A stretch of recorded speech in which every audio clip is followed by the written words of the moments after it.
All right, well, hold on. In 7, 3, 2, 1. We are tWoTcast, episode 261. All right, everyone, shut the fuck up. We are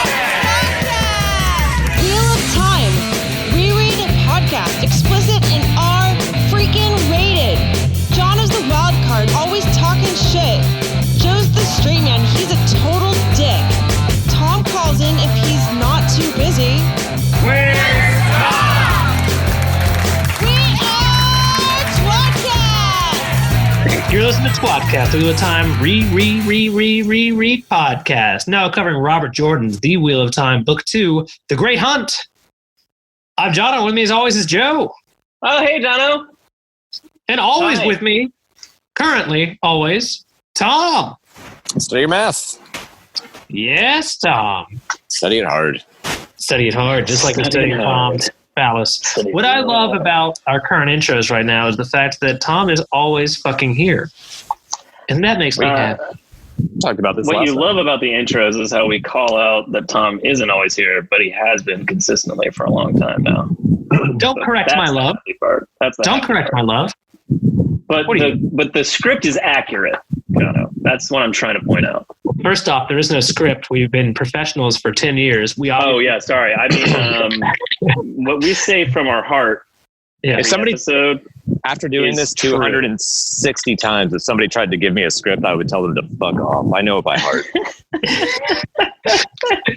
On an unrelated note, our tWoTcast text feed has a lot of fuck off every week because we still somehow text and we still somehow get it wrong.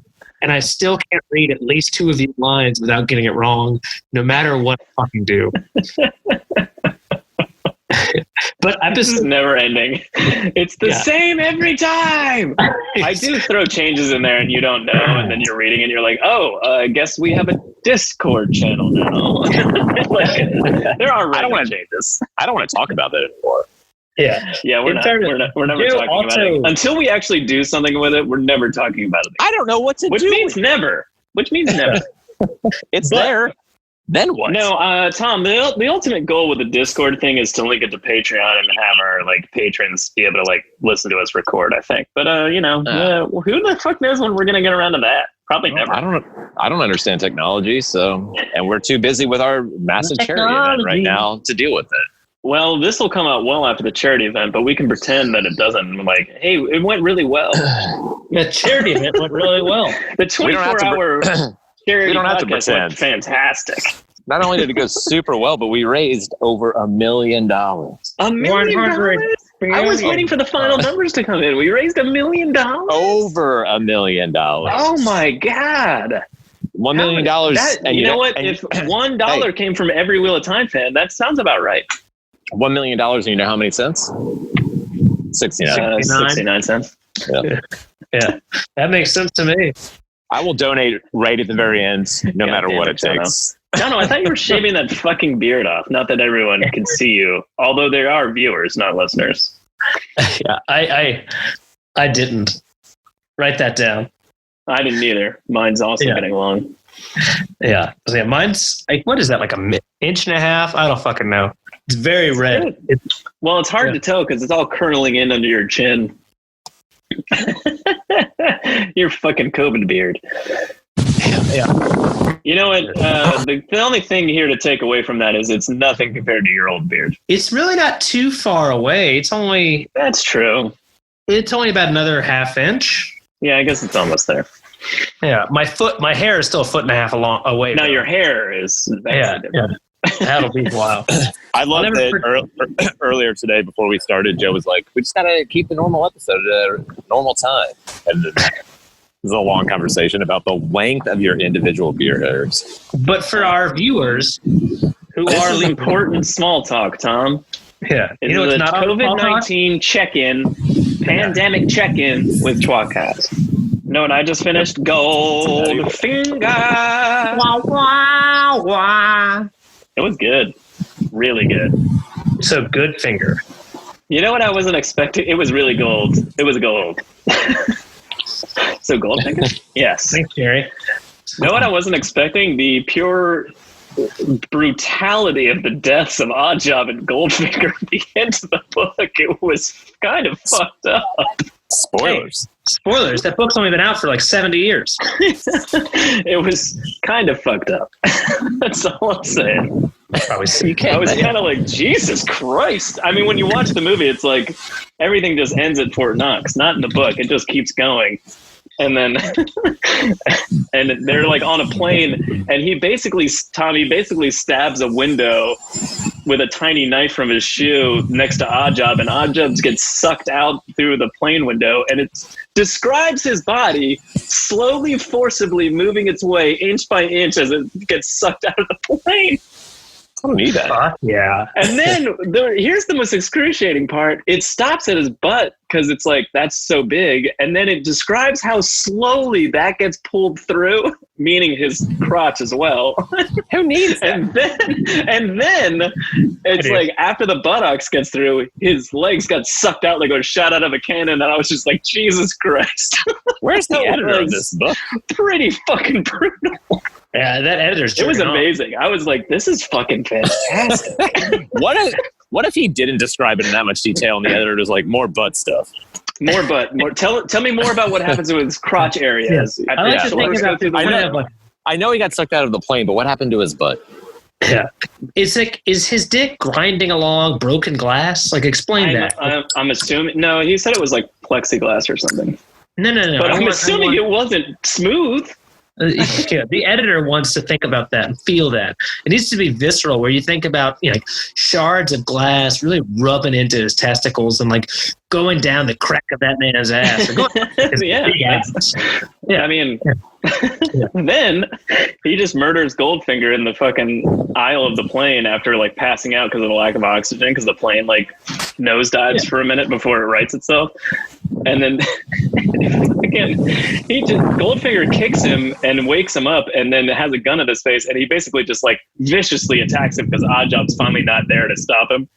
And just the murder of Goldfinger is like visceral and very brutal. And I was just like, Jesus Christ.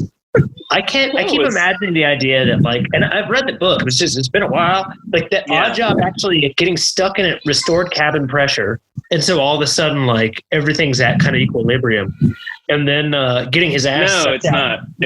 I know, but I'm thinking that'd be really funny. And then he goes out completely, and then the cabin pressure drops because there's a giant hole, and then they plummet, and then when it levels out, Goldfinger's back there like beating the crap out of Bond, and he just leaps up and beats the shit out of him.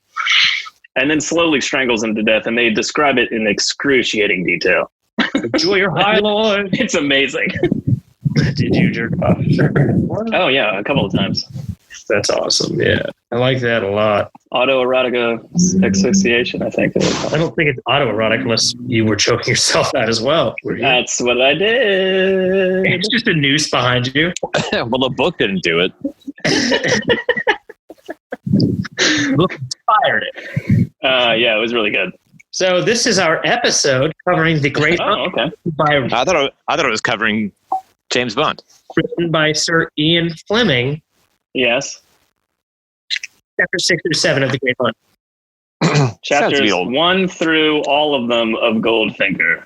Joe's personal review. Tom and Jono are just going to listen. The least amount of chapters we've ever covered before. That's not true. The last book of... we covered no chapter.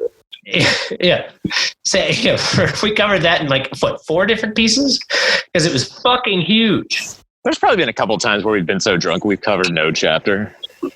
I know I've passed out. I've been to no chapter before, Tom.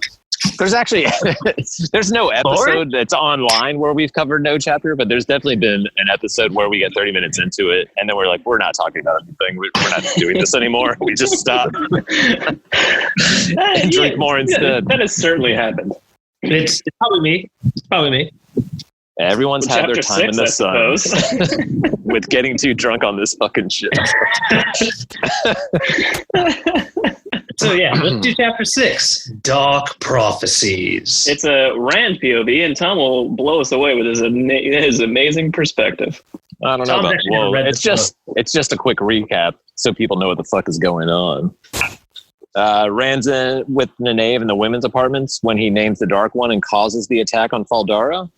Cunt. Fane escapes in the battle and the horn and the dagger are stolen. That's it. Nothing even funny happens. It's boring. I disagree. So one of the things that we can get to on our Patreon episode, which you should pay for, is, is this going to be something that I guess I should read it. So to me, backing up. Were you just trying to hypnotize people to pay for the Patreon? Yeah. No, you should pay for it. Pay for. You have to excuse me. Patreon. In the last few days, I finished What We Do in the Shadows. I don't dislike the plan. Yeah. Hey, we haven't actually talked about that. We should talk about it though, real quick. For 5 What are you talking about? We're in chapter 6. No, I'm telling you. I'm about to tell you what I should be talking about. I'm telling the viewers, Tom. We stopped talking about the show and what we thought about the show in each chapter, and we're now going to start putting out weekly episodes of Patreon content, just like talking about the chapters we just read and what we think that might mean for the show. And that's it. We're just trying to put out more Patreon episodes. So I literally thought, go to Patreon and listen to our exclusive content where we talk about show stuff. I literally thought we had started chapter 6, and you're like, I do want to talk about What We Do in the Shadows, and I was like, I'm gonna lose. Fuck yes. Oh, you want to talk about What We Do in the Shadows? Creepy paper. Yes, the answer is yes. For $1 a month, you too can listen to our extremely intelligent observations on the show. Anyway, Rand's names. Way more than $1 a month. Anyway, so one of the things that, coming back to it, I've always felt like the Dark Prophecies were kind of underutilized in the series. Because book 2, and there's a whole fucking chapter about it, and it seems kind of pretty important. Although weirdly, prophecy, for being a fantasy novel, prophecy other than just the Carathian cycle really doesn't play a part like original prophecy. But we really see very little of the Dark Prophecy. We dive into that pretty heavily in the next chapter, right? Yeah, it's the same, but I mean, they kind of go. It's Varen discussing it, with someone. Yeah. Right. Yeah. But so to my point, where I was going with this is maybe we'll discuss this on Patreon about how much prophecy we think there will be. Please pay for Patreon.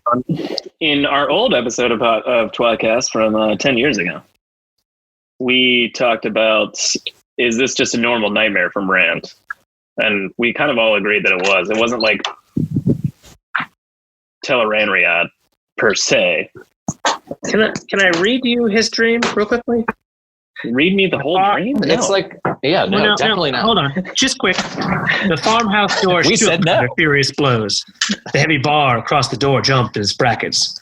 It's pretty much the prologue of book 1, Joe. He's trying to fight back a smile. I am fighting back a smile, and here's why. You said that 10 years ago. God damn it, did I really?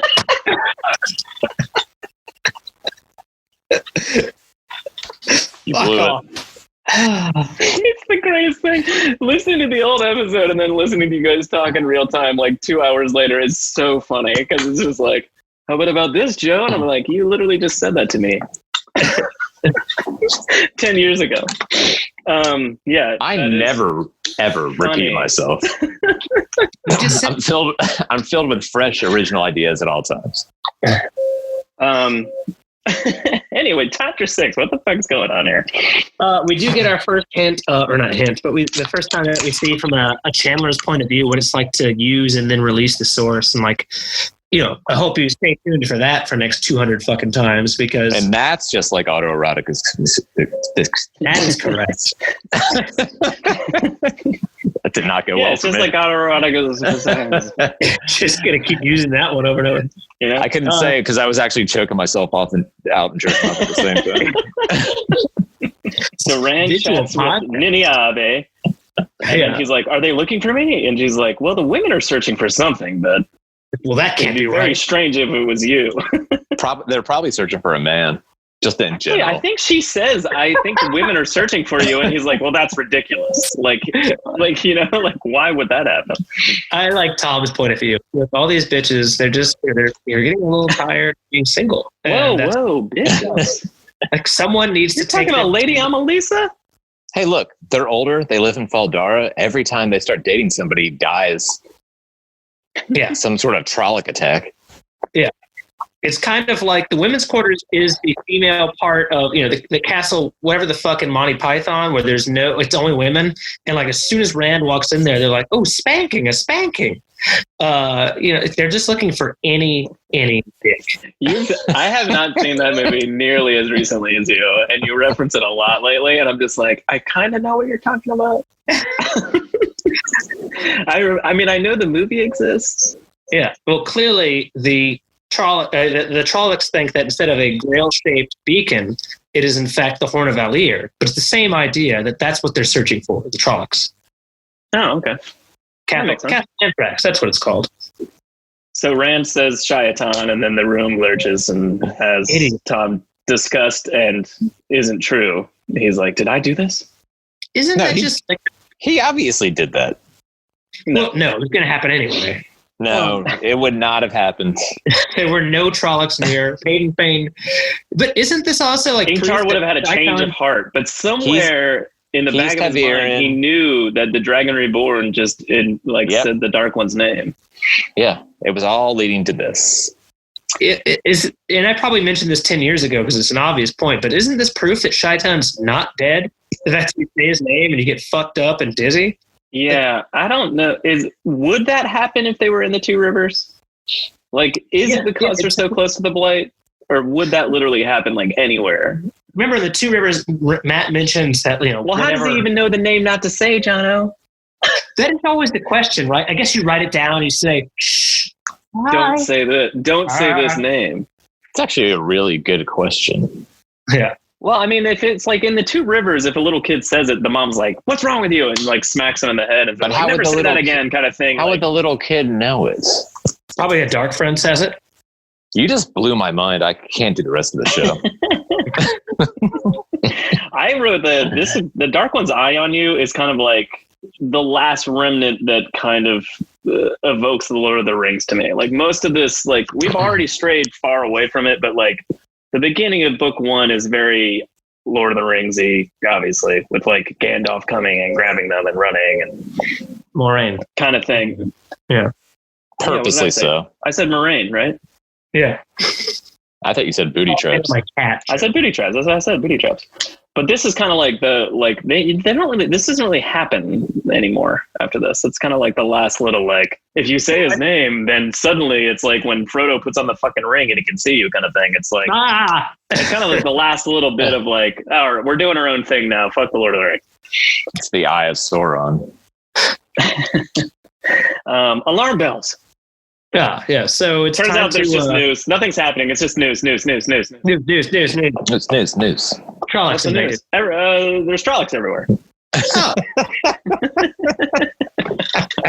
Couldn't just use the alarm bell, not the news bell. Is this an alarm? No, it's news. What's the news? Oh, you're gonna die in there. To arms. There's Trollocs everywhere. That's the news. What? Feels like an alarm situation. Feels like an alarm bell. Situation. No, it's the news bell. It's almost actually a weather question, really, because I mean, like if you look outside, it's dark. It's kind of a question of like, can you even use a weapon outside? So what if it was just like a thunderstorm coming or something? Yeah. Everyone, get your swords! It's just rain and lightning, guys. Calm down. To Joe's point, this reminds me of Sir Lancelot in Monty Python and the Holy Grail, running through the castle. Was that Joe's point? Not at all. No, it was Jono's point. But I do imagine just him like running through the sword because like he like, jumps out of the women's quarters like ha ha like when like a I like leather. how Nynaeve is like, those aren't alarm bells, and he's like, well, why is everyone acting like they live in a bunch of Trollocs and Midril?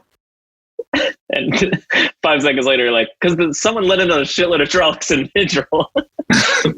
Oh, we don't get to see much of this attack. No, we really don't. Like, it's funny because it seems like this is a big fight. And yet all you see is Rand sees dead people. Rand sees one mirror trial, and then Rand runs into the dungeon. Yeah, it was it was bigger in my memory. Yeah, for sure. Actually, 100%. Ingtar's like, I felt like he was fighting in the hallways for yeah. hours trying to get down to the dungeon, and it was like 5 minutes. It's like, I'll fight this fade. Psst, I mean, I'm going to let him go. Yeah, I would like to see that piece. Like, I will we fight talked you. about that 10 years ago. Does he let it go, or does he fight it? Yes. It's got to. He does?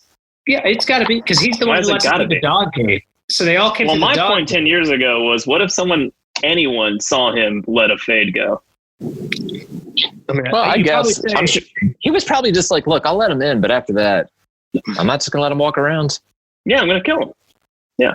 I'm going to pretend. I'm going to keep up my cover, if nothing else, you know. Well, Ingtar's like he's good with a sword, but he's not a blade master. That's mentioned. True. It seems unlikely that he could have defeated it. Oh, yeah. I doubt that. I'm sure he could. Oh, yeah? Oh, okay then. Sure of it. Into your sword. I think Ingtar's a bit of a double agent. His heart's not into being a dark friend. But agreed, but his actions are. Yeah, not truly like. No, he's not a dark friend. He's there to save. He's saying, well, you know what? If we're gonna either get fucking annihilated or we all join the dark side, we'll join the dark side. Jono, it's not so evil just to open the dog gate. Maybe he thought there was a dog outside that needed to come in. He did slit 2 guys' throats to open that gate. Nobody liked those guys. Yeah. My only problem with that was that it wasn't Massima. Would have saved a lot of fucking effort. Would have saved me a lot of heartache later on. Why even slit their throats? You're in charge. Just be like, open the door. Yeah. The order came down from on high. Oh, but there was no order, it turns out. Couldn't he have faked the order? Even if there was, couldn't he have faked a new one and just been like, look, there's another one that says open the gate? Yeah, actually, to Tom's point, yes, that would have been way What better. if they somehow survived, though? Then they could point a finger at him. He had to kill him. Well, he could have acted surprised when they all ran in. Like, oh, shit. I thought there was a dog out let there. my dog out. My dark hound. Your dog's not even here. Oh, man, I'm so dumb. Let me tell you something else Fluffy about up in my room. I wanted to let Fluffy out. I opened the dog gate. In came some Trollocs. You think his name would be Fluffy? Yes. Ingtar has a soft side, Jono. You just don't know it. Everyone just likes to see the hard soldier, It'd be just like everybody else. The weirdest thing about this dog gate, there's no dogs in this book. Like almost there's got to be one dog in this book. No, there is it. No, once in a while. Wait. Book series, yes. Book, no. Oh wait, I don't know this book. We don't There's know. probably something like Carrion about some poverty-stricken animals like walking around the outside of Carrion. Well, also in the way of the leaf people. It's the closest you ever traveling get. people had dogs. That's true. They've got big dogs. Yeah. All right, fine. That was Take it back. That was it, though. Yeah, still, that's enough to disprove my argument. Also not in this book, Tom, so we'll see. I guess as we keep reading this book, we'll have to take note if there's any dogs. Specifically in Shinar, I'd be interested. So, there may be one. Oh wait, no. When they follow Payton Fane, I think there's a dog actually at some fucked up village. Well, I guess we'll see, Jono, because we haven't read those chapters. I've never. You're taking this way too much. This is a first read. No, wait a minute. There is a dog first read podcast. I'm sure of it. Anyway, he's super upset that a Gween might be in trouble. He's going for a Gween. He's running through the women's quarters. They all get startled. They start shouting at him. He just ignores them and keeps going. He also runs into Swan Sanche. That's it. It seems weird she stays in the women's quarters. The alarm bells had just started. I think she was just walking through the halls I guess I want Agomar's room. It's probably the best. Yeah, she's very they probably are you sure this is the men's quarters? I don't care. Do you have the best room? Give it to I have been described as handsome. He probably doesn't, honestly. He probably has a really soldierly room. It's probably like is barely bigger than everyone else's and has like maybe Annalisa shitty has the cot. best room. Yeah, probably. No, he's got like So that. that's big kind of what I dining- was getting at. Yeah. He has that big dining room and the big fireplace where everybody gets to hang out and talk about how Yeah, but that's Rand like a and Perrin Matter common farm area, boys. or rather a place where he meets with people. I bet his like sleeping quarters are very sparse, and they're probably in the soldiers area or whatever. Yeah, he has the Yeah, we're in the guards' heads on a table. pretty disgusting. This I- might be. So I one of think the it's things pretty fantastic. weird is this is It's almost as good as Oddjob's body getting pulled out of a plane That's window. what I was going to say. Slow motion. I was just actually what I was going to say was it's no Oddjob's butt. It's it's no pretty Oddjob's butt. You know what? By the way, let me just give you this little tidbit. He describes the whistling sound of the air sucking past his body. I thought you were going to say that going through his pulls- butthole. That would be amazing. Probably was. If he started screaming outside, like his entire intestines just shot out his mouth. Jesus Christ. Just slowly, just like yard after yard of intestine coming out. That's actually what finally pulled him through. Is like enough of his butt got pulled inwards that it just like he shot through. Ends up, he used that flying intestine though as This parachute. is so fucking horrible. Also, read Goldfinger. It's really good. Great book. It's mediocre until the end, and then you get this fantastic butt whistling stuff. Spoiler. Oddjob may not make it. At one point, Bond like puts his thumb on it and it stops.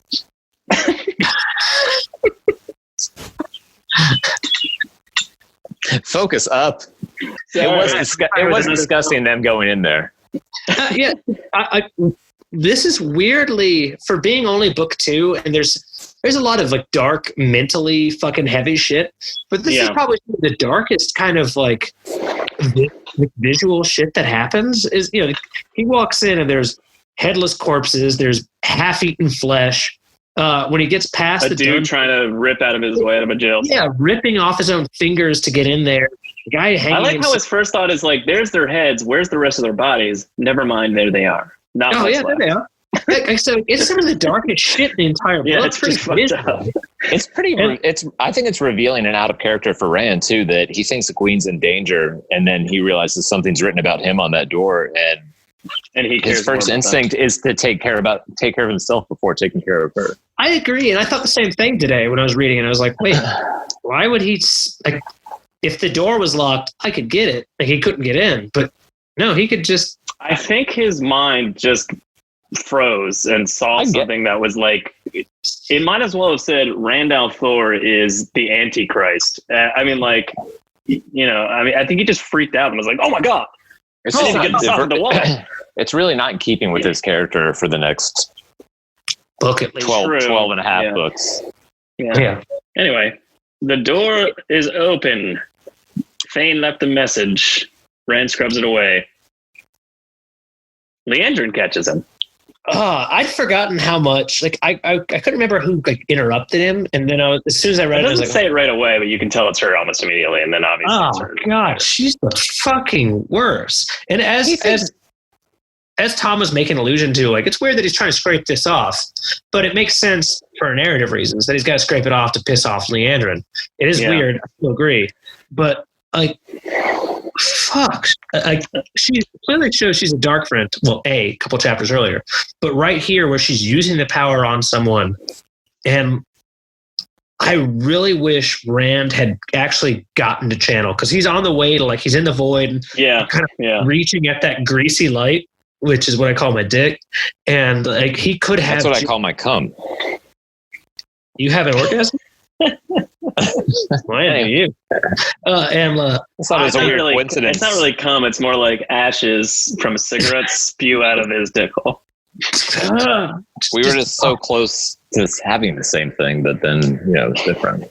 Yeah, it's like a woman. Who gives a shit? So but if he had just grabbed the source there and just, because we all know that he's stronger already than she is, because she's a cunt. Yeah, just kill him. Does she Also, know? she says, what do you have to do with this? And he's like, what the fuck? Fuck you, Leandra. Like, you have something to do with it. You literally know he has nothing to do with it. No. Yeah, she I knows wrote, who he is, resists right? compulsion light, barely, and then Moraine interrupts. But yeah, you're right, Jono. In that moment, it's like fucking amazing. It's like, he's like this close to just being like, like burning her off the face of the planet. And I'm like, so close. Do it. It would have ruined everything, but it was so close. So, Tom, you're trying to ask, does she know who he is? No. She's seen his little clay figure, man. That's correct. Yeah, but she doesn't know which one. She's looking for all three of them. She doesn't know which one. Chandler or whatever, but the answer is, yeah.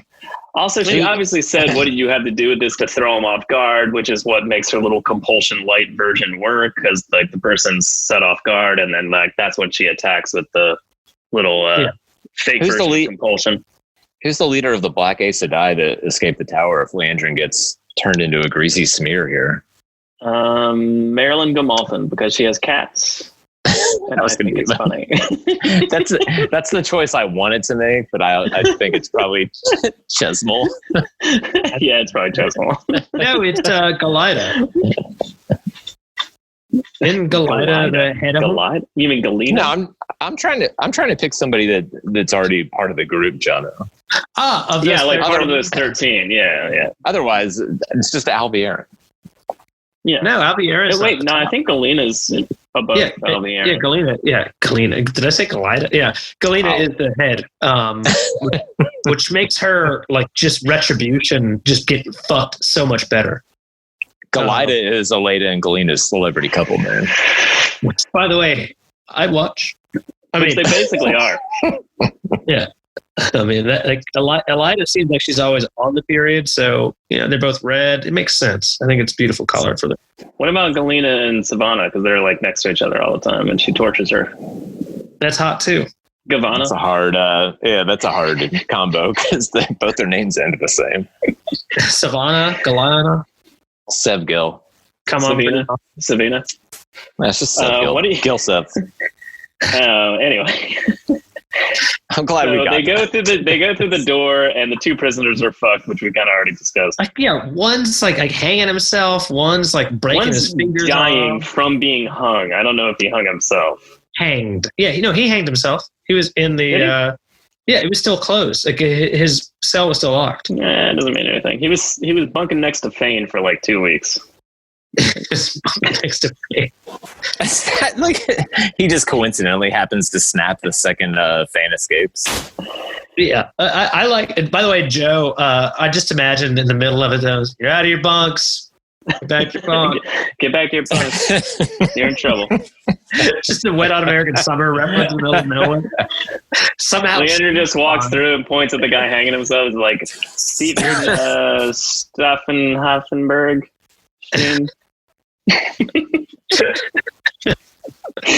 Egwene and Matt are inside, but they're alive.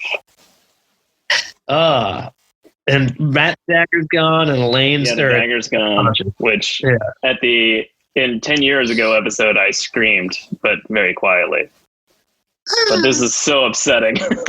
It's just like fuck. They were this close to healing him. You could have just taken it after that. We wouldn't have cared. It is frustrating. It's over and over again. Even in the start of book 3, when they're like the tower's in sight and then the White Cloaks interrupt them, I was like, I swear to Christ, if somebody takes this fucking guy. It is like a story that keeps going. It's like a three book story. Yeah, and then it kind of peters off and dies. And it should stay strong. Did you guys ever see The Golden Child? Yeah. No. That's it. Just Eddie Murphy, Golden Child. Moving on.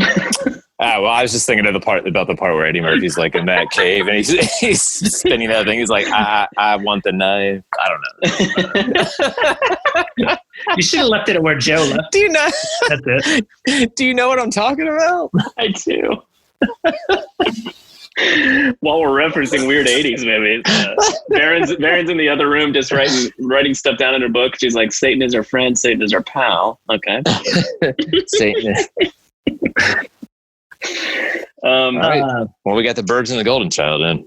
So Moraine comes in They go into the cells. Everything's and then Ingtar and a bunch of people, everyone just starts pouring in after Moraine. Basically, they're like, "Oh, everything's done. We killed them all." Why is everyone going to the dungeons? I feel like Ingtar's covering his bases. I feel like if that he's is one of the the place guys to that be. leads troops down into the dungeons, then it like makes it seem less likely that he, I don't know, let them in. You know? If this were forensic times, he's trying to put his hands and like fingerprints all over it. Yeah, he's just trying to leave his DNA everywhere in front of everybody, but in reality, it was already there. Why is Ingtar in the dungeon just walking around touching everything?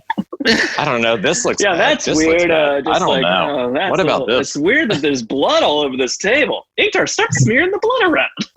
Ingtar, are you cutting yourself and dripping onto things? I'm just gonna open and close this door real quick. Oh, is that the murder weapon? Let me see that real fast. Of course, my fingerprints are on it. I need to inspect it. Just for it looks pretty sharp. Who would have done that? Looks like it could have cut some guys' throats at the dog gate, if you know what I mean. So Ingtar does say, by the way, that the horn is gone too, and that's kind of like welcome, by the way, to the plot of this book.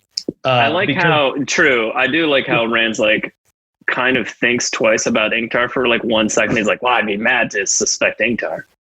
Yeah. No, you wouldn't. Yeah. This is when you find out. You were right, Columbo. The end of this book is when you find out every throwaway line, like it'd be weird if Ween were to have sex with Gollum. It's actually not a throwaway line. Like it'd be weird if I were to have sex with Elaine and find out she was my cousin in some fashion. It'd be weird if I were touching my rectum while I was pooping. Like, wait, what's going on here? Like every throwaway line has relevance. I don't remember that part. Well, that's the 5th book that I wrote. What, you wrote book 5A? No, I wrote 5 books about myself. I'm going to interrupt this with a little bit of Goldfinger, but it has relevance. I can't believe this is happening. I really want to say it. There's a part at the end where Pussy Galore tells Bond that, and we're all from Atlanta, kind of, so it counts. She goes, to be a virgin in the South, the definition of a virgin in the South is as far away as a sister can run from her brother. I was just like, holy shit. I think we all agree with that. Is that what Ian Fleming thought of the South in 1959? That's horrible. Like, holy fuck. All right. The worst part is none of us have sisters. Is that the worst? That always was the worst part. Yeah. Living in the South. Yeah. The worst part is the deepest. Not as having Melissa a sister. Yeah. So Melissa Anyway, it's Sarah McLachlan. Writing? Thank you, Tom. Sarah McLachlan Gellar. Let's. Is that even right? Did I say that wrong? Sarah Michelle Gellar. You said it right. Sarah McLachlan. Sigourney Weaver? Sarah Sigourney Weaver. So anyway, I'm losing my mind here. And as Joe mentioned earlier, Varen and Seraphel are just taking notes about the blood prophecy. Yeah, they're taking it all down. Yeah, that's in their notepads. Like, which, by the way, reporters. We find out later this is written in a better hand, which is Slayer. So fun. Yeah. I believe he mentions that he was there earlier. Or later on. He mentions later on. I said something like, does he shoot the arrow later? And I assume that's in the next chapter. Is the next chapter or the chapter after that? I don't know. A couple chapters later. It's not in this section. Yeah. Not in the section we're covering. Wait. He does. Wait, doesn't he? He does, doesn't he? I don't know. We don't know. All right. No, technically we don't know the answer to that. That's correct. We'll get to But it. I thought about it 10 years ago, and I was like, hey, what about this? And we were keep, all like, good idea. We keep touching on stuff that comes up in chapter 7 that I want to talk about. Yeah, well, True. Fair enough. anyway, So Land finds him. Moraine has moved his things, and then he laughs like a madman. I wrote that because he described it as, it was like watching a stone laugh, and I was like, I don't know what that means. I don't know how Daniel Haney is going to pull off Land being so unemotional and then just like randomly having outbursts of emotion and not look like a fucking crazy person. I hope he does. Like I love this scene though of like Land slowly just kind of like, he's got like this smile just slowly burgeoning on his face, just like. I love Land like randomly taking care of Rand right now. It's really funny. Yeah, I book 2 Land, like kind of. It's like all the ladies are talking about how you yelled at the Maryland seat. It's pretty funny. Yeah. I don't know if you've been up to the ladies' apartments, but you're going to find yourself with a wife, you stupid dick. Good job. We finally hit on what makes Land laugh. Yeah. Threaten more women. Apparently just fucking over the Aes Sedai in the Maryland seat. Yeah, for the Dragon acting absurd around the Maryland behalf is all it takes. Because later on in the next chapter, he's like, "Why don't we put these clothes on? You know what? I'm going to do this. You know what? Let's just get to the Down chapter. like this. That'll get him." Craft this hilarious stand-up routine just about making fun of the Maryland seat, like lands in the audience, fucking losing his mind like Kramer at the jail at the end of Seinfeld. It's just in the audience and just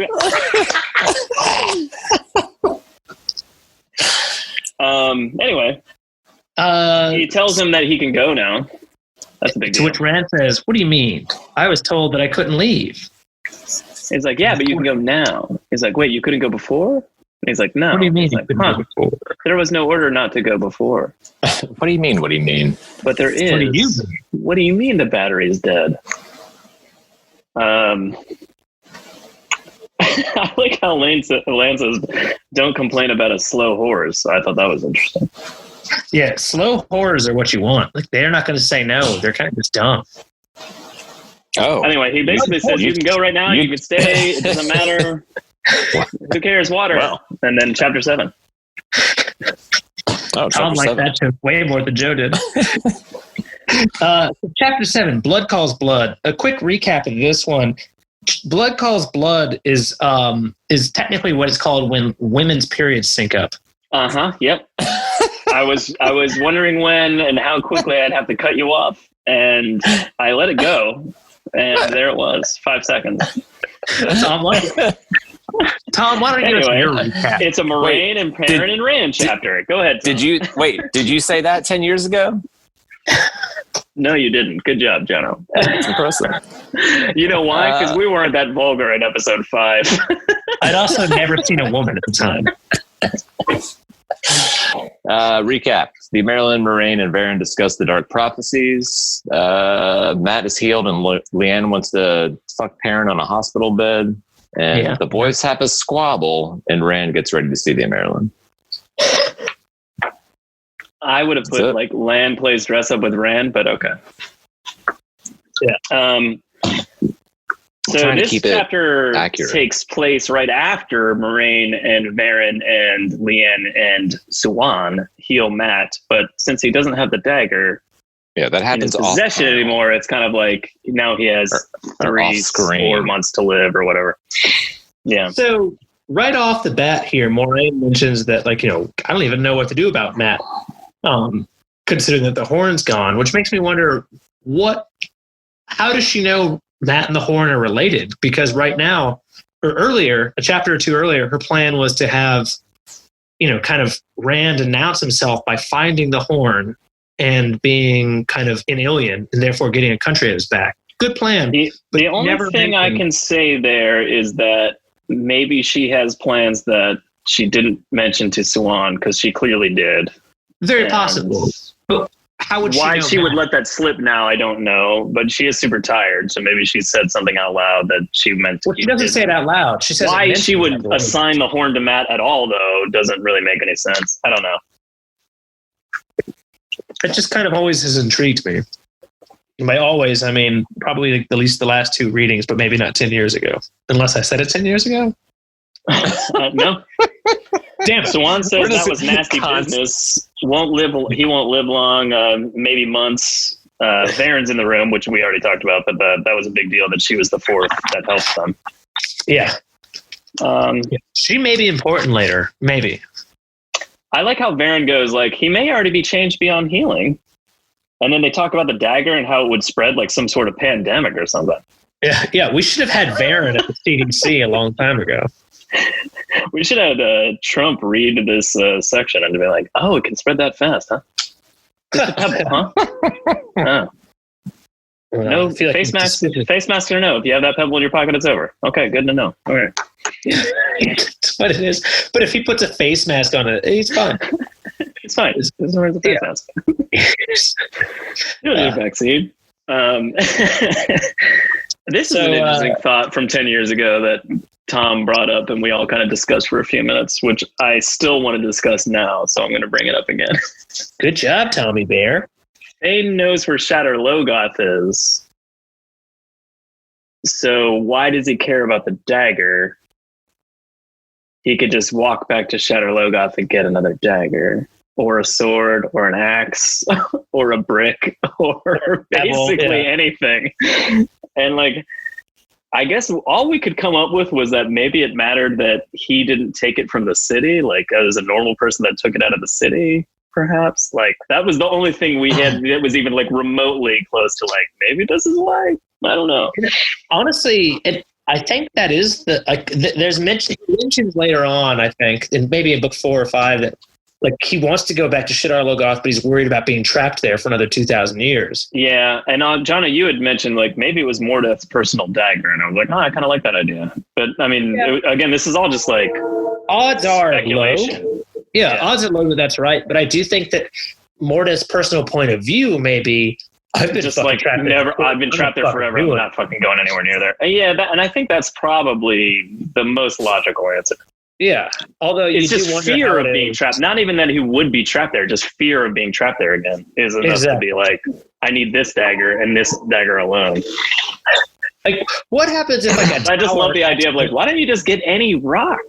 Yeah, that's what I was gonna say. It's like, what happens if a tower just falls outward? Yeah, tower just falls out. You know, someone can grab that. Is that a cape you're wearing? No, it's actually a curtain from a window. But I'm glad you noticed. It's pure evil.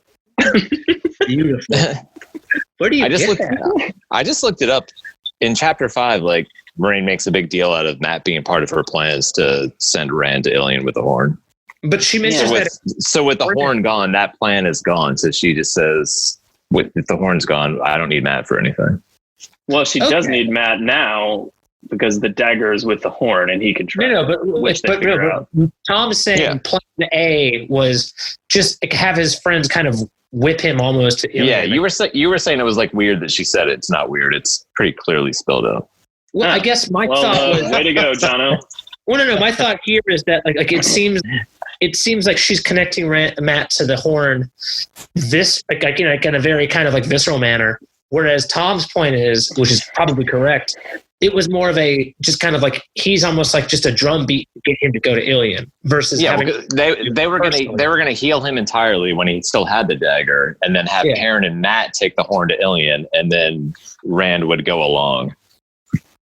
That was the whole plan. But they were going to be there to kind of like, hey, you want to go see the world with your friends versus Matt. Yeah. So once you take that away, then she's just like, well, now what? Yeah, fuck this guy. Dick butt. Yeah, fuck. Yeah, stick butt. So we've already talked about the dark prophecies existing, but do you guys want to like go into what they said, or? Yeah, let's talk about some of them. Yeah, all right. We mentioned. Like, do we want to go to all of it, or just kind of mention what all? Well, Lanfear walks again. That one's obvious. Moving on. They do kind of discuss like, well, that's impossible. And they're like, I don't know if you want to go in order, but like I thought, I always think it's super interesting that Varen knows everything and has a ridiculous memory. So I don't think she doesn't know who Luke is by the time that we get to book 4, right? She's got an idea at least. I would think you're completely correct. Yeah, that's a good fucking point too. I kind of forget that she interacts with him later. It's probably why she's so like, Perrin, why don't you become the Lord of the Two Rivers? I'm shoving you in this direction. Yeah, kind of thing. She says interesting when the Trollocs yell "Isom" as loud as they can right before the last in the Two Rivers, because she just goes, how about that? Yeah, you really should remember that. That was in my notes. Book, the last battle. I was very confused there for a second. Yeah, the last battle of the Two Rivers. And like before the last battle. I guess we don't shows you right here like, oh, Lan and Rand are kind of related. Yeah, they're related through a weird individual. I don't think I understood that at the time. Well, no, because you don't even know who I don't Rand's think you mother would. is. Yeah, you would. No, you don't know who Rand's mother is. Yeah. What's interesting here though is so she mentions Luke, she mentions Isom. Luke being, of course, Tigraine's brother, and Isom being Lan's, is it his brother or uncle? Cousin. I think it's his cousin. Yeah, you're right. I think it was also a child like him. Yeah, older, no, you're exactly right. It's a cousin. So Luke, what's funny about Luke is that he's told by what's her name, the keeper of the Chronicles at the time, who had the foretelling to hey, go seek your glory north, and so he's not a dark friend, and that guy gets just goes north and becomes absorbed into Slayer, whereas Isom's mom is a dark friend, and they try to take over Malkier, and this is a much darker upbringing, because we find this out in 14 that he was raised in that weird town. So fucking Isom is evil, almost from birth, because his mom. Whereas we still don't know enough about this guy. It's very bizarre. But it fucks over Luke so badly. He's go find your destiny. Oh, all right. By the way, your destiny is to be a hollowed out piece of fucked up inner just a piece of flesh. By the way, Jono, 10 years ago you said it's interesting. The Luck Isom thing is interesting, and you said Luck, and then you said or Luke or whatever, however you say that, and then just out loud in real life 10 years later I said Luke. We call him Luke. It's not Luck. I call him Luck. That Luck Isom thing? You mean Luke? Yeah. How do you say Luke? Lucky? Lukey. That's it. The Watchers on Tome and Head. So this is the part where Varen is hey, what about Tome and Head? Hey, what about Tome and Head? Hey, what about Tome and Head? 3 times in a row, basically. And Swan's that's not important right now. It's the most important thing. What's funny is this to me. It's almost like she knew the thing that Rand had scrubbed away. She had seen that. I wonder where she was before the alarm bells. Yeah, I wonder where she was in the prologue. Well, some of these people might have gotten information about that in the prologue. I was going to say, but Jono beat me to it. But he was a little more vague about it, so I'm going to pretend my point was more important. Tom, I feel like there was some weight behind what you said, and Jono was just I could fit. It was like paper. I could throw it out. I could crumple it up and throw it away. Yeah, mine was specific, and Jono presented his as some kind of mystery, real heavy, and I felt the mystery. Yeah. Anyway, Sarah McLachlan. Yeah, is that it? Who was that? Who sings that song? Is that Cher? Female from the 90s. It's not my fault. I don't know which one. They talk about it's Sarah Michelle Gellar, Tom. They talk about the Sean Chan and the possible existence of them. Yeah. And Moraine's well, it's possible. He had 2 sons that went with a ton of army. I mean, it's possible his bloodline's still around, kind of thing. And then they mention how the sea folk won't sail there. Yeah. And is it because their ships won't go there, or their ships never return from there? Probably the latter. I would think, early on, they never returned. So, a long time ago, they stopped going there. Yeah, so because their ships are actually more seaworthy than what even comes back from Shanchan. I mean, imagine if even one sea folk ship survived, but they still were we barely survived, we won't go back there. Wouldn't they be teaching the sea folk chandlers how to strike lightning bolts at other ships out of nowhere and stuff like that? So the answer has to be they never made it back. Yeah, they must never come back, right? But what's interesting about this, to me, is it always seemed like Slayer and the Shanchan would have some type of at least overlap, right? Because this is all the stuff that's revealed here obviously is very relevant for this book in the next couple of books, right? Slayer's in book 4 a lot, but you don't really see him much. Big up until the end of the series. Well, I know, but you don't really see him, and other than you see him in book 4.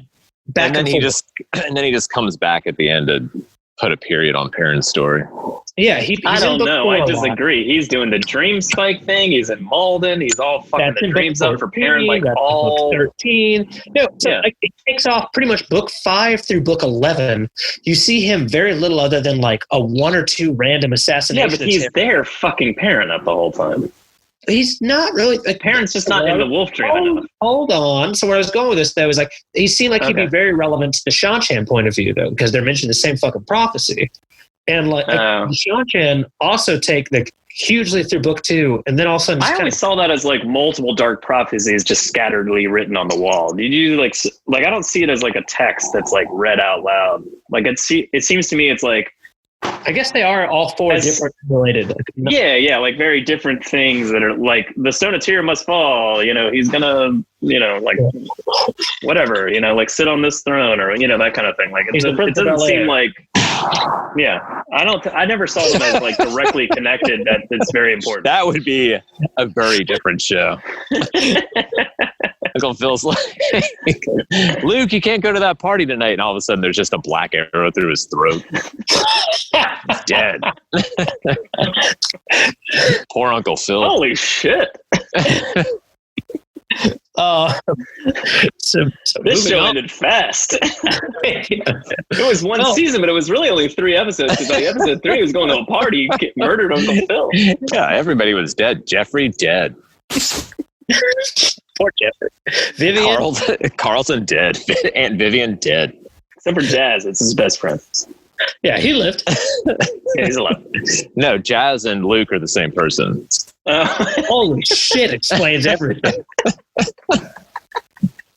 All right, so from now on, Luke is the Fresh Prince and Isom is DJ Jazzy Jeff. And that's what makes all the sense, obviously. All those books that you don't see them doing anything, it's because Isom Jazzy Jeff is just getting fucking high and not getting anything accomplished. This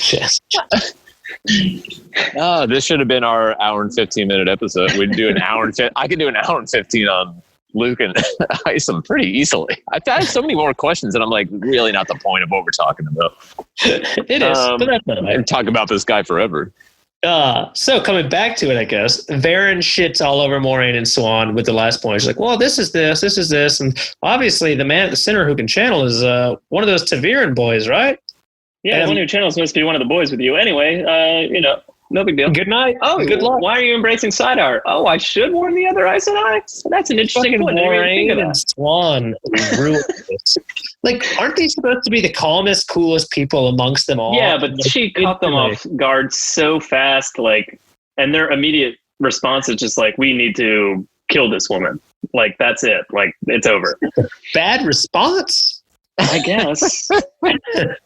If you're trying to keep the fact that the Dragon Reborn is reborn a secret, and somebody like is halfway there, and you don't know that they're all the way there, but she's halfway there, like living on a prayer, that's dangerous as fuck. Like you gotta fucking. Women cannot use the Source to kill her.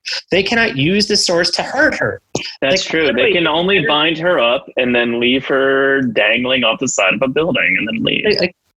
I guess that's they could very easily cut her off from the Source and have Lan come in and slit her throat, which he would do. Or they could do it without the power. As long as she can't do anything to them with the power, that's the key. Also, she can because she's a Darkman. She could totally have killed them. yeah, very clear killed them. Yeah. Not that they know that, but you know what I mean.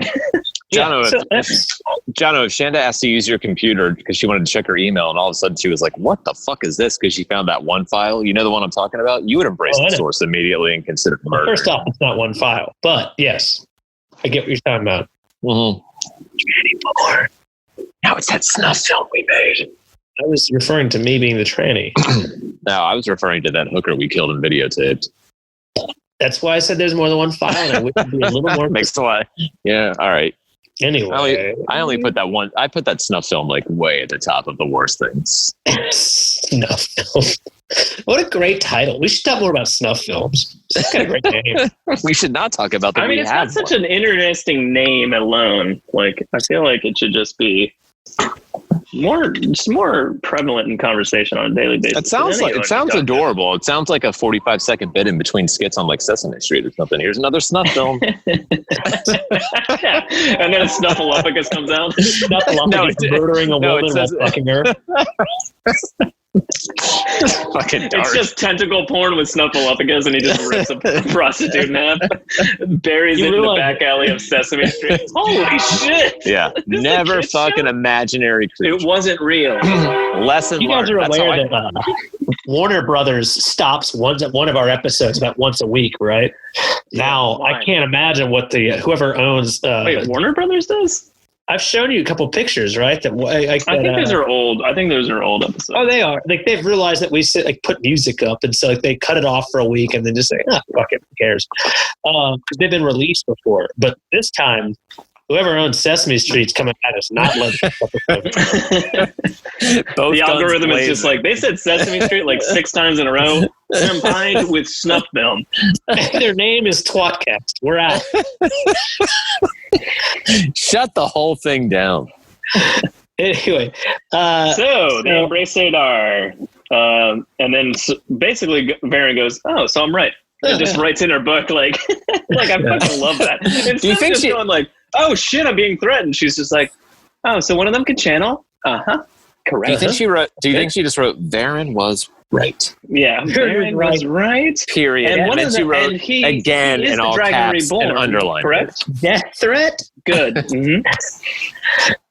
So, and then I love that she puts it under like the guise of like, what's interesting here is I'd be fascinated to watch how quickly he dies and how, Yeah, she hides her desire Yeah. to be near him through the lens of curiosity, but really it's I think that's probably 50-50. oh yeah, sure. Yeah, for sure. But it's an easy disguise. But the point being is like, there's obviously something, she has other motivations and she's not letting them know that right now. But I love how when she's like, I assume he's the Dragon Reborn. And they're like, yes, I thought so. Yeah. Okay. Yeah, I was joking around before about Ingtar being a double agent, but she really is. Oh yeah, she's fantastic. Well, she's purposely a double agent though. Did we say spoilers at the start? Did we say spoilers at the start? We did it. You know why? Because Jono intro. It's one of the He's always fucking it up, Tommy. That's one of the biggest spoilers of all. Look, and this book's been out for 30 years. Yeah, we also do say reread podcast. Like, I think it's pretty clear. I mean, you're not wrong. We should say spoiler, but Yeah, we should. Anyway. I'm not worried about it. I am. I would love it if there was one person who was like, "What the fuck?" Just screamed at us. We've never I gotten was that listening email. to your episode about the Great Hunt. That's as far as I've gotten. I was doing a read along, listen along. Holy shit! So this is kind of the end of the of this part. I do like how the very end of this is basically Swan just going like, I will kill you if I need to. I'm going to hear you out. And she's just thinking this in her own head. She's like, I will kill this bitch. I mean, I don't care. And then it goes into pretty much like, if Robert Jordan ever feels like, here's the plot for New Spring. Because 20 years ago, Tar Valon besieged, here is what happens. And then ellipses, I should write a book there. Like, literally, Robert Jordan wrote, put a pin in that. I'll come back to that in about 10, 12 years. Do that. Yeah. Right after book 11. That was frustrating. No, it was right after book 10. Yeah, book 10, yeah. It was the book no one asked for. It was a great book, but fuck me. Please. Then move on to Perrin and Matt and Leanne in the hospital. Yeah. Hospital? Yeah, medical Perrin's wing. in the infirmary. Harry's there. He's missing some bones from the Quidditch match. His book is his arms all just fucking, plasticky. It's weird. Yeah, it's his arms just flopping around like a dead piece of rubber. And then Perrin's like, I'm not here for you, Harry. And then he goes on to talk to Matt. Yeah. So this is our first time seeing how greatly enhanced Perrin's smell sense is. And Matt smells like a corpse, even though he's not dead. Yeah, and he smells Leander and pussy. His smell sense. It's just lavender. Yeah. Doesn't have a pink pussy. It's kind of like more purple. Oh, God damn it. You had to go somewhere. I didn't know where it was going. The depressing part of that to me was like, I visualized it instantly. Instantly. I have so many jokes that aren't. I can't. I like how the women that Lady Amelisa had looking for them found Perrin, and then they were like, "Don't move," and he's like, "Okay." just sat there, and it's like he literally picks Leanne up in like 5 seconds and moves her out of the way, just like walks out of the room, and I'm just like, he could have left at any time. You are not stopping this man. That is Perrin's go-to move. It's just picking people up by the arms and moving them to the side. All right, lady, I'm going to pick you up. You're not going anywhere. Oh, I'm not, am I? He's going to do it to fail later, too. Look at this. I can lift 150 pounds. Yeah, not much effort. Not much effort. This could be you. Get sex with me. Leanne comes in and just eye fucks Perrin. To bring me that purple pussy. Lavender labia. Sorry. We thought was funny 10 years ago, but it's still funny now. I really like how she's like, just like, where were you when I was 16? Or 30? Or 50? I don't know how old I am anymore. I'm an Aes Sedai. I'm surprised that wasn't her first move when she got stilled. She's like, I'm going to go find that Perrin. I got to find that Perrin guy. It's on now. I don't have any time. When I was 16, or when you were 16, I was barely born, or maybe not at all. And let's see, when you were 30... Oh. Stilled. I should have just said fired. She got fired as the keeper. She lost all her benefits too, like channeling.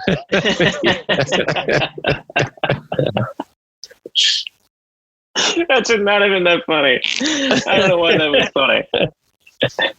My retirement plan gone.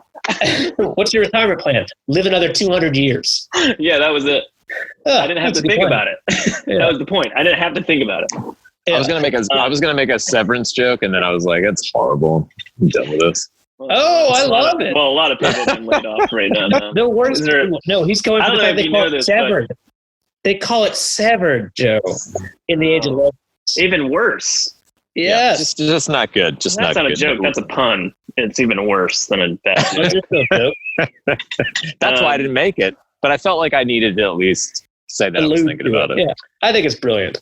So she kicks him out of the hospital wing of the of Hogwarts, and then says like, and she tells him without asking, and that's when he's like, "Okay, I'm going to pick you up, move you out of the way here, and I'll see you later." These are the eyes I was born with. Different color though.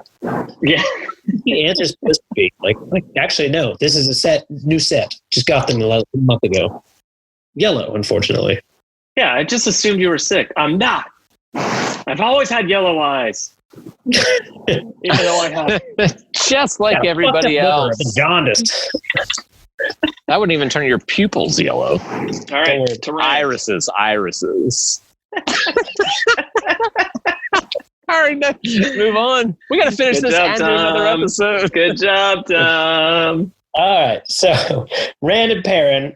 So Perrin updates about Matt, and then he goes, "I hate you, my lord." Yeah, why don't you even care? You don't even care about us anymore, you rich son of a bitch. Why is it you sound like Seinfeld there? Like, you sound to me very, you don't even care. No, you really did. It's not. You don't even care about us anymore. Which is also something Seinfeld would never say. There's no feelings. He cares about nobody. That's true. So anyway, why do you throw that belt away? I had brushed up against the side of the urinal, and that.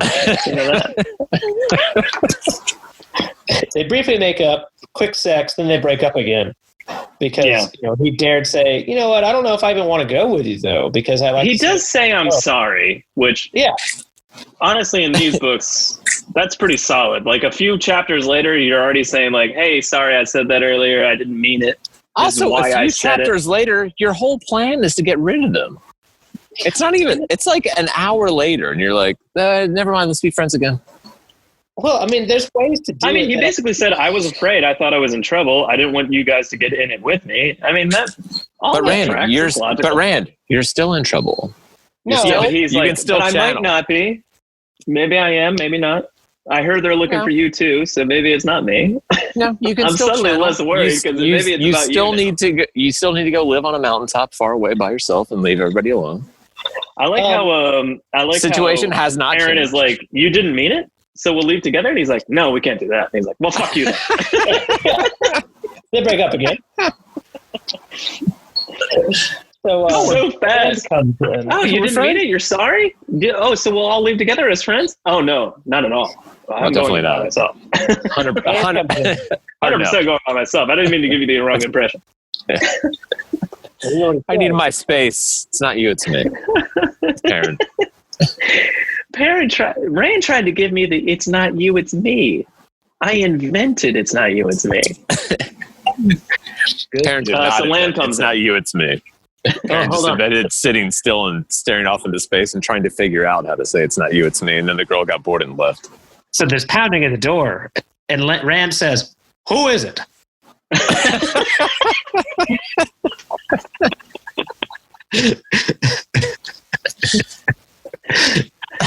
It's me, Snakes.